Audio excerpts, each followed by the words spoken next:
Ladies and gentlemen, welcome to the 19th episode of On-Ayer. I am your host, Ryan Ayers. And just minutes ago, the clock struck midnight on the NBA free agent frenzy, and did we ever see a frenzy? We all knew the max money contracts were going to be wild this year. The salary caps were expanding this summer and next summer, 2017. I don't think we all could, really realize what was going to take place on this first day, though. And what took place was Mike Conley has officially, for the minute, signed the richest contract in NBA history. That is shocking to me. For one, he's never played in an NBA Finals, not even come close, and hasn't even made an NBA All-Star team.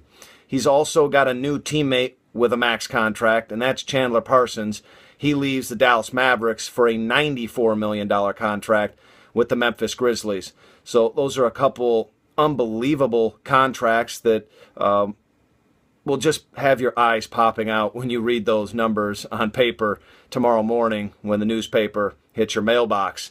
Some of the noteworthy highlights out there today, less shocking, probably along the lines of the worst kept secrets along the NBA free agent list, is Joakim Noah. He ended up signing a 4-year contract with the New York Knicks. And Dwight Howard is heading home on a 3-year, $70 million contract with the Atlanta Hawks. Kevin Durant really comes up as the highlight of the day, even though he is not officially signed with anybody, obviously. Today, he met with several teams, including Golden State and the LA Clippers. A layperson out there or even an NBA insider would never have thought the LA Clippers could land him. Just too many max contracts on their side right now with Paul, Blake Griffin, and DeAndre Jordan. But he might be on the side of thinking of taking a little bit less money and having what we've never heard of before in the NBA, and that's a big four. He could be part of a big four in LA, and that would flip the NBA upside down. We've really never seen anything like that. If he chose to go to LA and not with the Lakers and start something that's already going with the Clippers and make it that much bigger. It'll be interesting to see. I think my gut has him staying in OKC. His friendship and bond with Russell Westbrook is just a little bit too much, and I'd be shocked to see him let down the fans of OKC. He's so close. They have such a good team. We saw it this past postseason.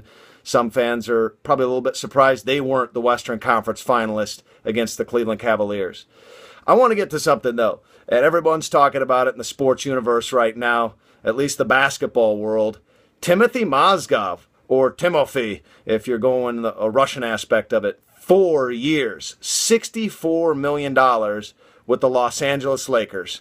If that doesn't reek of desperation from the LA team, now the other LA team, I don't know what does. They also get Jordan Clarkson re-up. He was their solid point guard out of Missouri the last couple of seasons. There's obviously a building block with him there, but Timofey Mozgov, the man with the worst all-time local commercials in television history, those ones in Cleveland that he produced a couple years ago, maybe that's the one thing he can get done productive there while he's in LA, is go to Hollywood and they can produce some better commercials for him. But that is simply a situation where he has got to be waking up tomorrow as the luckiest man on earth. A 4-year, $64 million deal. The guy couldn't even get an NBA playoff game this year, especially in the finals. So that is definitely something where you scratch your head, and Lakers fans must be wondering what's going on. Why can't such a tradition-rich franchise like that get anything going? No free agents are even giving him a sniff. At least last year, LaMarcus Aldridge gave him a meeting. They can't even get anybody to come meet with them. So, with that, my apologies to LA. It looks like the Lakers are going to suck for a long, long time.